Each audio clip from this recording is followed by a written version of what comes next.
You know, in the Old Testament, or in the days of old, when somebody was sort of superhuman, above natural,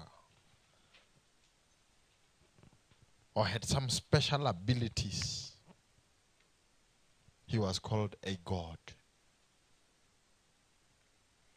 In the new covenant, we're talking about God and man made one, and this thing is called Christ. And this is who we have become. This is what God has made us. What do you call God and man made one? The Bible calls him Christ.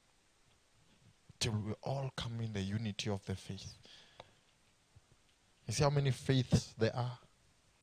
Even within Christianity, how many faiths there are? He said, till we all come in the unity of the faith and into one new man, the fullness of the stature of the new man, Christ. All of us must get there. That is our only common ground. Otherwise, we will differ to the end. We will always differ. As long as we teach the saints of God, we from the pulpit teach, we ministers teach the saints dependency on us, we are not doing God's work.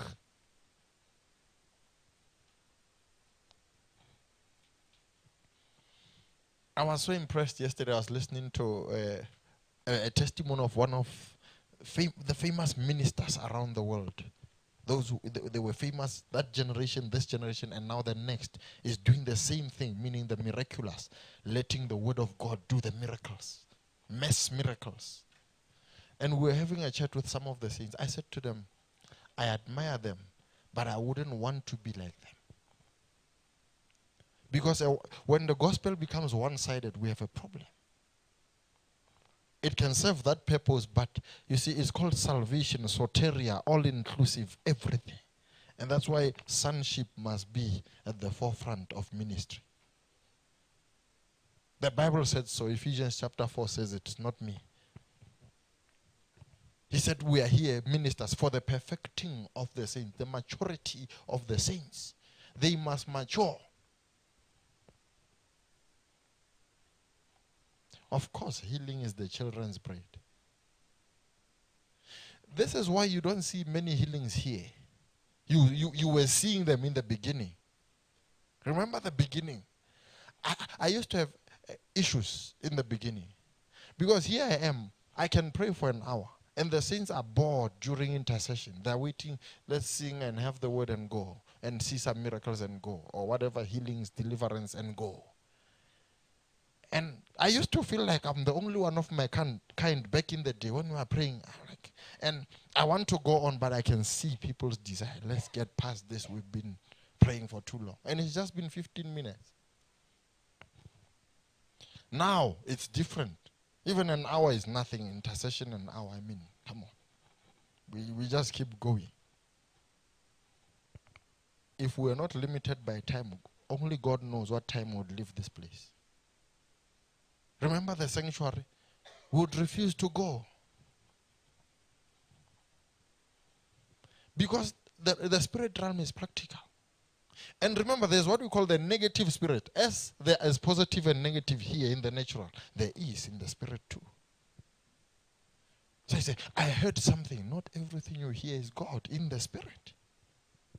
We don't doubt your hearing, but not everything you hear there is God.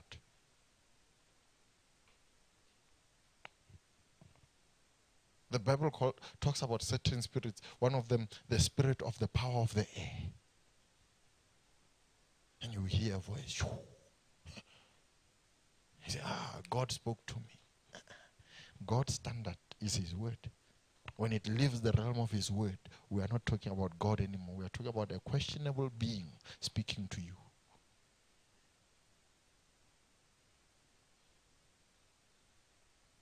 It may be right. What it's saying. You had rice and fish last night. And you know you really had rice and fish last night. This thing is right, but what's going on? What's the point of all this? The Holy Spirit, very comfortable. Because now we have found our nature. When we got here during intercession, I kept going out, coming back. Not knowing why, but when my inner man, I'm going out. And get to the cast and they come back. And I'm praying, go out.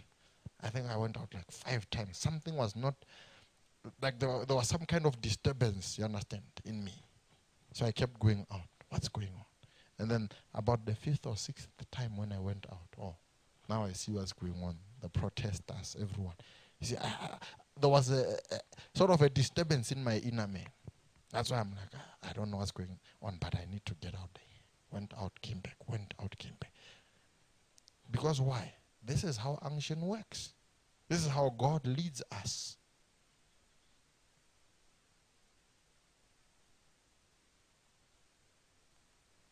And for some of us, it's become automatic because it's years of practice. I don't need a voice telling me, go out. I knew, okay, I don't need to be in here. And came back again. Nah. Just like that. And then, okay, finally I see what's going on now. It's gone now. Then I'm comfortable again here. The things of God are so easy when it's done according to His word. When they are done according to His word, they become so easy. Why would God save us, go through a terrible death to give us a life of obstacle courses? No. The life of God is not some obstacle course.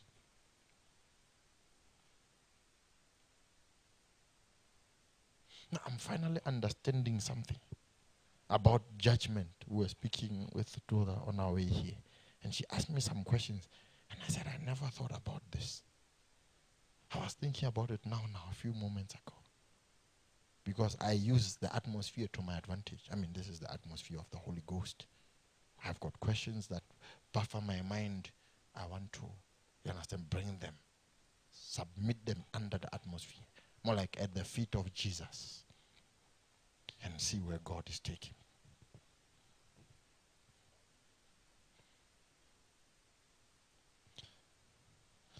Do you understand that the Lord Jesus wants to be our source of everything?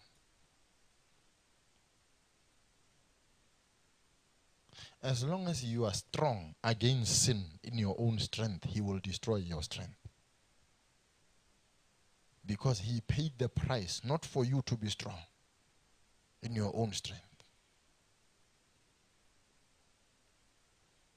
As long as you are strong in your eloquence, like you've got wonderful command of the English language, and when you communicate and you preach, you just tell us your English, He will destroy your English. He will destroy your command of the English language. The Bible said that in all things He might have the preeminence. You say, I'm sowing my seed, it will make me prosperous. Careful. It can help. But the Bible said He became poor that we might be rich. And our riches must stem from there, not from here. As long as they stem from here, you will suffer what the Bible calls them making merchandise of you.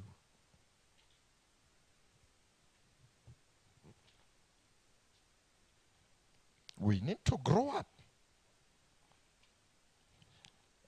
It must be all about Jesus.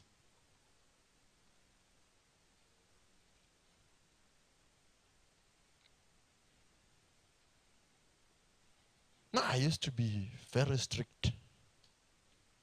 I'm strict still in a different sense now, but at first I was sort of the captain of strictness. You talk about certain subjects in front of me. No. How dare you? You suggest certain things to me. No. How dare you? And subconsciously that became my strength. The reason why God has to anoint me, because I'm strong like that, you see. But God wants to have the preeminence. Jesus must have. The Bible said that in all things He might have the preeminence. When you say I'm strong, you don't have to be weak first to experience the strength of God. You can just forsake your strength and take on His and continue dominating. But now, under a different light. You don't have to cascade first and then he'll lift you up. No. Humbleness is simply siding in with God. That's what we call humbleness. Not changing your voice and looking like this, like they poured some cold water on you. No. Humbleness is siding in with God's word.